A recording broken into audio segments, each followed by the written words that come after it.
I am not so sure if the last presentation will give you a better view of what have we done for the last few hours this morning.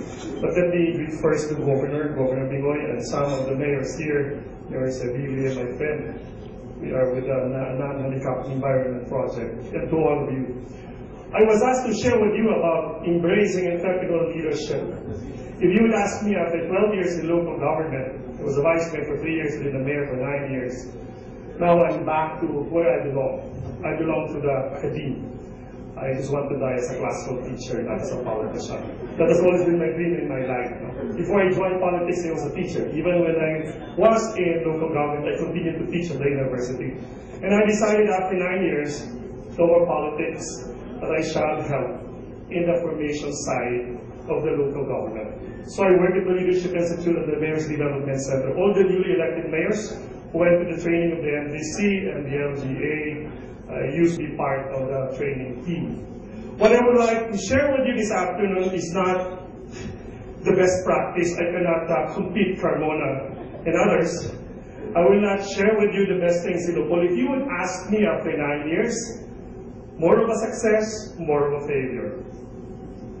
I received a lot of awards and recognitions, national, international, but at the end I would still say, I was indeed a failure as a mayor. You know why? When I became a mayor, the poverty incidence was only 27%. I made to fall into a second-class municipality. We did a lot of work in terms of programs and projects. We did a lot of sharing at the national level. Unfortunately, when I ended my term, poverty incidence was 29%. Don't laugh at me. I know some LGUs who have been recognized as the best when you try to look at the reality. Why? Why? They're so good, but at the end of the day, the quality of life is not good. If you would ask me what makes a good mayor, it's not your programs and projects. It's the quality of life outside. And for this afternoon, just for 30 minutes, hopefully, they asked me to talk about embracing entrepreneurial leadership. My question is, there is something new about it. I love to show with you the slide in a monster. For those of you, your kids are fan of computer games, you know very much. When you're going to attack the monster, if you cut the head, the monster will continue to exist. And in fact, the monster will become greater, bigger. If just the arm, the feet, nothing will happen. You go back to square one. And why every year we do the same thing, we try to innovate, but why at the end of the day, there seems to be no difference?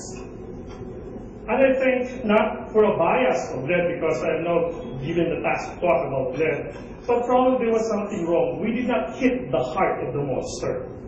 And perhaps what could hit the heart of the monster is this. Basically, it's LED. Why is that so? You know my reflections for 9 years after traveling from Mindanao to Luzon, helping in local government, even at the University of the Philippines. If you want to be an entrepreneurial leader, you have to be different. You cannot just be like them. There's no such thing as business as usual. In local government, I'd rather be a provider than an enabler. You know the difference. Pag provider ka, people become so dependent. If you are an enabler, you know what there has to be partnership. It's a partnership. It's a long term, it's strategic. I want you to have more choices in life, but I cannot do it for you. You have to make a choice, poor guy. I am the government. You are my partner. But we know for the fact, it's easy to provide than to enable. I'm sure you understand my language in politics. We want to provide everything to people. Because the more we provide, the more they're dependent, the better we can control them. If you're going to enable them, it would give you a different picture. It would give you a different set of challenges. At that time, people have choices in life. And you know what does it mean when they have choices. So therefore, it's very important to define that the moment you become an entrepreneurial, is for the local government. I started my local government with only 20 million. I left the local government with 100 million. But why the people are still poor? that I could not understand.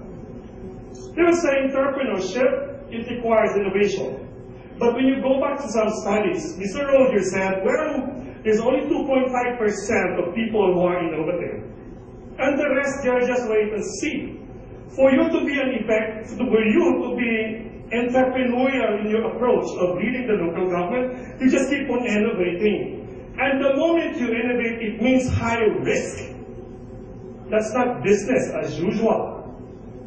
And you know, when you try to be different, there are a lot of cynical oppositions, the comfortables. When you want to disturb the organization, they tell you, when the radio does not make sense at all. We just have to be serious. When you want to visit livelihood, repay back. And demanding for repayment is not easy in local government. You know what I mean. And our technicians in the agriculture office, in the social service office, they're comfortable. You know what I mean. Especially for mayors who are here. I've been there for 9 years. I've been listening to a lot of mayors. They're comfortable to where they are. And the moment you do something different, you are disturbing them. And it's high risk for you guys to do entrepreneurship. But we know to the fact, we are creating wealth not for the local government, but we are to create wealth for the people. So question of entrepreneurship is for whom, by whom, and with whom.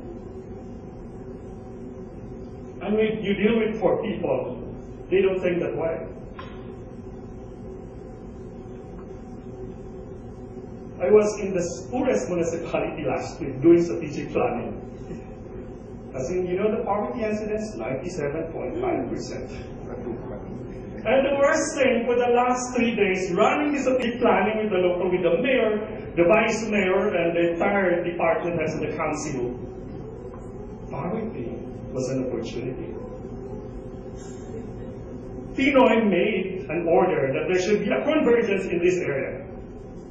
And I have to strike that, hey, it's not an opportunity. It is something that we must be ashamed of. Because I told them, if you are going to ask them to this kind of just got into the internet, I asked them, oh, nasaan ang gobyerno yan? Nasaan ang tao? And you know very much in local government, our money keeps on increasing every year. Here, a 10% increase. And the moment you're so good in our economic enterprise and your collection efficiency, my God, money will just double. But the saddest thing, when I told this local government, hey, look at your money compared to my town. Your cost per capita is much, much higher. Your poverty incidence, 97, mine is only 29, but I couldn't understand. You have lots of money. And I think we just have to accept this. The government, especially at the local, our money is increasing and increasing, but the quality of life, perhaps it's not in Carbona and other places. But if you go around in this country, that's a reality. So I said, in the private sector, we make the customer happy in order to get money. In the public sector, it's different. We raise money so that we deliver services so that our people will be happier. It's not profit, but rather development. But we know that all of this, no matter what, the critical question now is on leadership. Can you take the lead? But the question is for whom? It's basically for this. They become hopeless, and they felt that nothing will change. We just change the leaders up there, but their lives still the same. So what kind of leaders that they need? It's this. Entrepreneurial leadership means change, not business as usual. And change is a choice. And it's a daily choice. Gandhi said, you know, if you want to make a difference, all you need is just a few determined spirits. And for me, if you want entrepreneurial leadership, we just need a few. Don't expect all of us will make it. Don't expect all of us will be embracing this kind of leadership. In this room, if you have 5 or 6 leaders who are willing to take the risk, I think we are already successful. We have been doing all these trainings many times, in many avenues, in different sponsors. But I think what is critical is this. Do you have the time of determination? So, I'll be telling the mayors of the Mayors Development Center that this is our battleground. In local government, we are not managing programs, we are managing development. You can be effective in managing programs, but not effective in development. Yes, we know. Go around this country. Look for the cleanest municipality you can find it. But try to find out the quality of life. Local government is multi-layered, multifunctional, and when you look at development, it's multidimensional. You can be so good in the health program, but ineffective in agriculture. You can be so good in agriculture, but poor in other services. It's multifunctional. And that is why very important that we are not just, and I would say LED is not just a program. You are managing development. And when we speak of development, it's always outside, not inside. For LED, that is at the end, when it will be successful, when there is interdependency. The challenge is to graduate from this. O diba? We become more independent. But we don't just want to be independent, we want you to be interdependent. And I think with different stakeholders, that is the basic challenge. So you can hit the target of the program, but miss the point. You can be so good in running a program, but missing the point. Let me tell you my failure.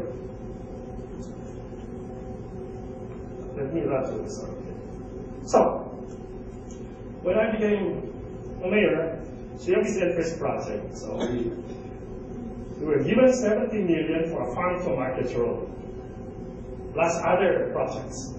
Anyway, so this was the picture, and they'll say it's because there is no farm to market road, there is no access to market. So we were granted 70 million. Roads are now available, and production increased. The poverty incidence was 37% prior to the project. Guess what? After the project, poverty incidence continued to rise. Did I give the target of the project? Yes, very yes. But I missed the point.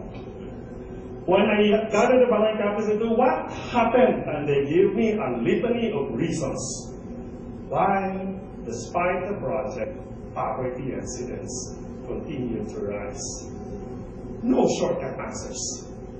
No shortcut answers. And that is why it's very, very important to bear in mind all the times that we are not managing programs, that we are managing development.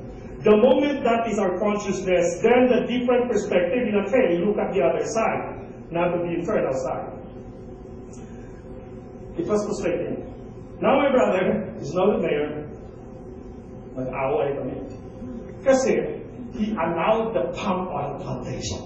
Oh, I told him, study, make a research. And I said, Mano, still poverty is high. We just have to invite this kind of investors.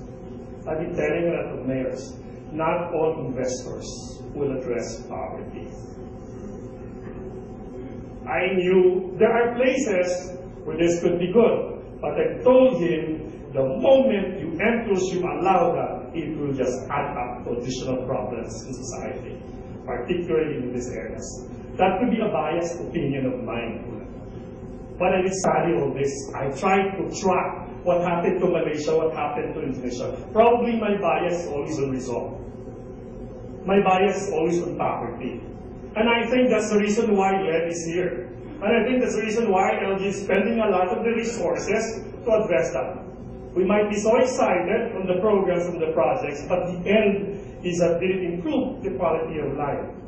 My worry is that, hey, this is a good project, but when I told him, look at this, how much are we earning? At the end of the day, poverty will continue. And he said, we will just try to analyze it first. There are no shortcuts to development. He said, but we are frustrated already in a way. You cannot just simply give up right now. We know that we failed, but that's not the reason that why we should give up. But anyway, he's the mayor, so I just give him. My bias is always on, okay, you have all the investors, but question, is the distribution of income equitable? Is the distribution of income equitable? For me, that is always my bias. If I'm going to invite you, I've been telling you that there are projects and programs which may be counterproductive of the local government or of the locality. And it's very important to be critical and analytical about this. Not all projects and programs should welcome. We just have to say no, no way. Especially for projects like infra migrant, all the equity. I've been telling you that to mayors, do not just accept all infra projects because your entire organization will be disturbed. And then 10% like even then. For a poor municipality, a 10% would mean you have to sacrifice other basic services. And I know in Mindanao, there are a lot of projects that have been introduced, but why at the end of the day, people are still poor? It's high time now to ask all these questions from time to time. So what is the challenge? It's not just leadership, actually. It's the organization, the local government unit. It's easy to make one a great leader, but to build a great organization is really difficult. So when we speak of a great organization, according to Jim Collins, he said, well, you just have to have disciplined people. Because if you have disciplined people, you don't need guidance. They don't need guidance. They are self-motivated. And they know they can think strategically, and they know what to do.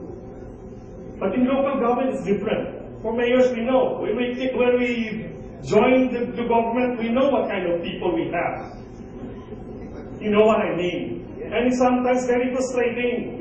No matter how entrepreneurial I am, but you know, my social worker, my health officer, my agriculturist, they are in the comfort zones. And they were not appointed because of competence, but because of accommodation. And so therefore, at the very start, we have the wrong people in the organization. And it's now a challenge for us. So what happens? They work not because of passion, but because of compliance. And what happens when you're gone? Your project and your program will also die. How many Gawad Galing Book awardees in this country try to visit their places and find out whether their projects have been sustained? You will be frustrated. The reality is that it is anchored on the leadership, purely on leadership. So the challenge for LED to be effective, focus now from the great leadership, we are now to graduate to the organization. Well, basically we know this, engagement is the basic requirement. When you engage, you know what does it mean. So therefore we say, in my 9 years of experience, when you want economic development to take place, strike a balance between the hard infra and the soft infra. Mayors, they love so much the hard infra. Then we know what happened. When you spend so much of your energy, so much of your resources for hard infra. And this is always our slogan, as if the infra can make a difference. Our challenge now for you to become entrepreneurial is to strike a balance of the hard and the soft. If you'd ask me what are the capitals of development, we know. Basically, the physical capital, the infrastructure, but that's not enough. Some would say, well, you need a financial capital. It's true, we need that kind of capital in development. Others would say, well, unfortunately, our place is not as good as the place of Governor Pinoy, the capital for corn in the region. What about technology? There's an access. But say, well, we can provide you the best human capital. But my bias, my reflection, my biased opinion, and my limited observation, I would say for me the most important capital for entrepreneurial leadership is the social capital. At the end of the day, the poor people must help themselves. They must work collectively, not individually. which means we just have to look up as the usual lecture that we've been hearing. Instead of looking at them as needs, but then we look at them as assets. And it's easier said than done. When you try to examine their assets, it's not easy. It is not just what skills that they have, but even the way, what they believe, and their aspirations. It requires a lot of work. And in the LGU, we don't have the capacity to do those kind of things. But the challenge for us is try to look at more on the assets of your people. You thought all the while that because of a medical program project and you're trying to respond to their needs, but if you keep on responding to their needs, you will just be frustrated at the end. Try to start with the assets that they have. And it's very important to take note that sometimes at the national level, they're attacking the national government. That in many cases, their policy is one size fits all. What is the policy in Batanes is the policy in Sulu, and then, etc., etc. And it might be good to examine all those things very clearly. So as I said, you want a different kind of leadership, it's a matter of choice. And for many, to make the choice is the most difficult thing. It's not easy to make a choice. I'd rather be with what is popular, with the trend. Entrepreneurial leaders, they're very strategic. Just like this picture. That's the moon. As if he's holding the moon, but actually he's not. But it's so clear to him, just like JFK. Before the end of the decade, the United States of America will send a man to the moon, and the man will return to Earth safe. He was assassinated.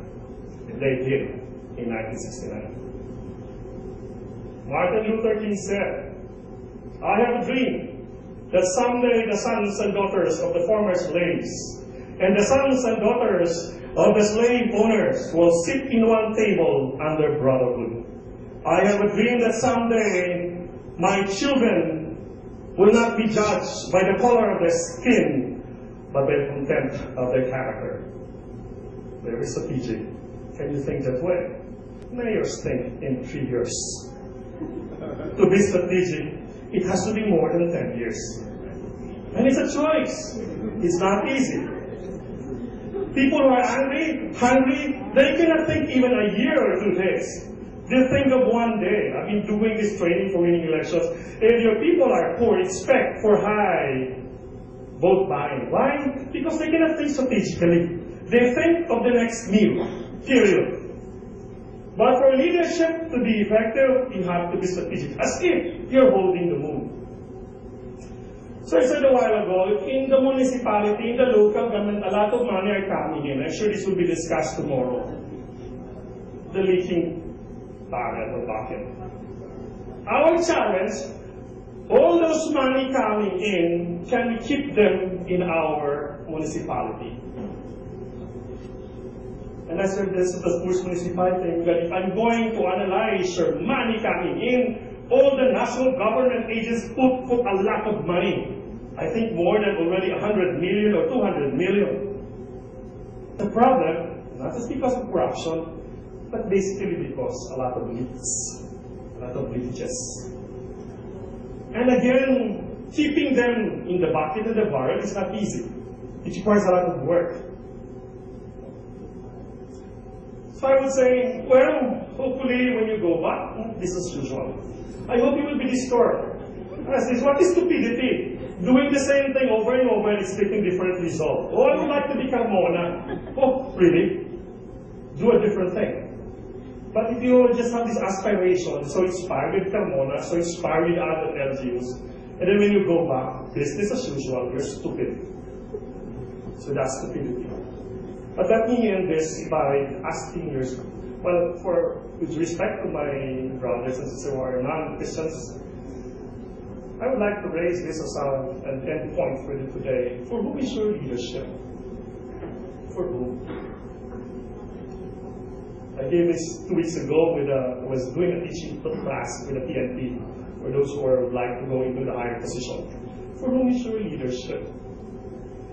sorry about my bias on the Christian faith again. I don't want to be exclusive, because in the LED it has to be inclusive. But unfortunately, this is my presentation. I think it's important to go back. Whom are you following? And we know we're always reminded by the cross. And very interestingly, what did Jesus say? For those of you who want to follow me, must deny yourself and take up your cross. There are 3 requirements. Make a choice first. God did not say, follow me now. Make a choice. The moment you make a choice, deny yourself. And take up your cross, not once, not twice, but daily. This is for Holy leadership. This is my favorite part in the whole week. The King of all kings, the very powerful, he washed the feet of his disciples. He said, for whoever makes himself great shall be humbled, and whoever humbles himself shall be made great. So, Spider-Man said, with great powers come great responsibility. So if you are going to be an entrepreneurial leader, please do not forget that your first client is the prodigal son, the lost of our municipality. And I think you are not just for the investors. We don't make ourselves beautiful to the investors, but to make ourselves more beautiful to the lost. And we know in our municipality there are those who are already lost, just like the prodigal son. Not only for the lost, but the least, just like the story of Lazarus, for the last. Let me end this by sharing with you a story that I got from the book, The Blind Man and the Lame One.